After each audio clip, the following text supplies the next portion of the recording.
네. 그리고 그 다음 원칙은 레슨을 받을 때 인제 자신의 인제 고런 원칙에 대해서 말씀을 드릴 건데요. 레슨을 받을 때는 어떤 포즈에 대해서 교육을 받았을 때 좀 과하게 교정을 해야 됩니다. 왜냐하면 자기 사람이라는 거는 쪼끔씩 좀 편해지려고 하는 습성이 있어요. 그래서 동작이 점점 작아지고 쪼끔 특히 이제 경기할 때 좀 더 소심해지거든요. 그 공을 라인 아웃되지 않게 넣게 하기 위해서 자기도 모르게 인제 포즈가 흐트러지는데, 특히 이제 연습할 때는 쪼끔 더 과장해서 하게 해야 그만큼 이제 경기에서 제대로 된 폼이 그나마 좀 나올 수 있고, 그만큼 이제 부상의 우려도 좀 줄어들 수가 있는 건데, 왜냐면 폼이 좁아지면 한 관절에 부담이 많이 갈 수밖에는 없게 됩니다. 예. 그래서 조금 더 연습을 하거나 레슨을 받을 때는 조금 더 '이거 정도는 과하다.' 싶을 정도로 포즈를 잡아 주셔야 되고, 그거를 이제 카메라로 좀 보면은 내가 과하다고 생각을 했는데 사실 그렇게 과하지가 않아요. 그거를 이제 자신을 스스로 이제 찍어 보시면 아실 거예요. 제가 테니스 코치가 쓴 굉장히 미국에 있는 책을 읽었을 때 어 "레슨을 받을 돈이 없으면 삼각대 하나만 있으면 된다. 삼각대에다가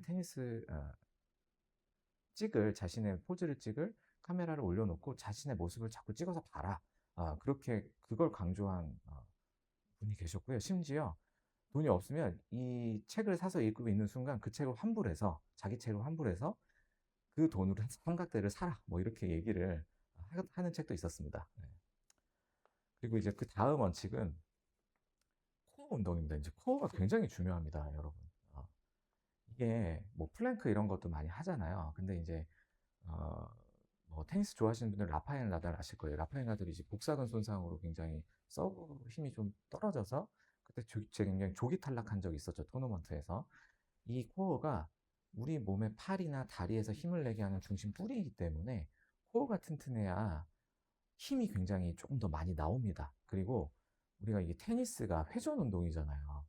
제가 굉장히 친한 정형외과 의사 어느 분이 백핸드를 안 치시던 분이 이제 슬라이스라는 동작으로, 회전 동작이 필요 없는 슬라이스를 치시다가 백핸드, 허리 회전이 들어가는 연습을 하시다가 디스크가 생겼어요. 그만큼 허리 회전이 굉장히 중요한 운동이기 때문에 허리의 회전에 부담이 안 가게 하는 코어 운동이 굉장히 중요하다는 거죠.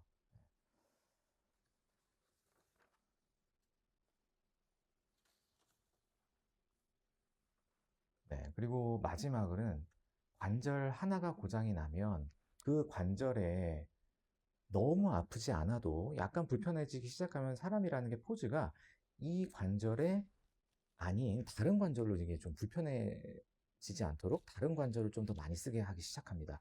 그러면 이제 그때부터가 이제 연쇄적으로 다른 관절이 또 고장이 나기 시작하는 거죠. 그래서 한 관절이 좀 불편해지기 시작하면 즉시 조금 휴식을 취하실 필요가 있고, 전반적인 포즈에 대해서 점검해 보실 필요가 있어요.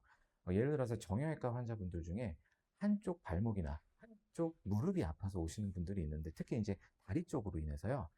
한쪽이 아프면 반대쪽도 아파지기 시작합니다. 왜냐하면 한쪽에 무리가 가니까 반대쪽에 저절로 힘을 많이 주게 되거든요. 그래서 결국 시간이 지나면 양쪽이 다 아파서 오세요. 근데 환자분이 진짜 문제가 되는 관절은 양쪽 다 문제가 되는 게 아니라 원래 처음에 문제가 됐던 그 관절이 문제가 되는 거거든요. 그래서 비단 테니스만이 아니라 모든 일상생활에서도 한쪽이 문제가 생기기 시작하면 연쇄적으로 문제가 생기기 시작합니다. 우리가 이거 뭐 좋은 비유는 아니지만 하나의 큰 기업이 도산하면 그 기업에서 뭐 연결이 돼 있던 여러 가지 기업들이 줄 도산을 하게 되잖아요. 근데 관절도 마찬가지입니다. 그래서 한쪽 관절에 약간의 이상이 생기시면 사실은 무리하지 마시고 충분한 휴식과 치료를 받으시고, 그리고 자신의 전반적인 포즈에 대해서 그 관절에 왜 무리가 갔는지를 점검해 보는 시간을 가지셔야 평생 좋아하는 운동, 테니스 여러 가지를 즐기실 수가 있을 것 같습니다. 이상 서울본원병원에서 발과 발목 열심히 보는 원장 이동호였습니다. 감사합니다.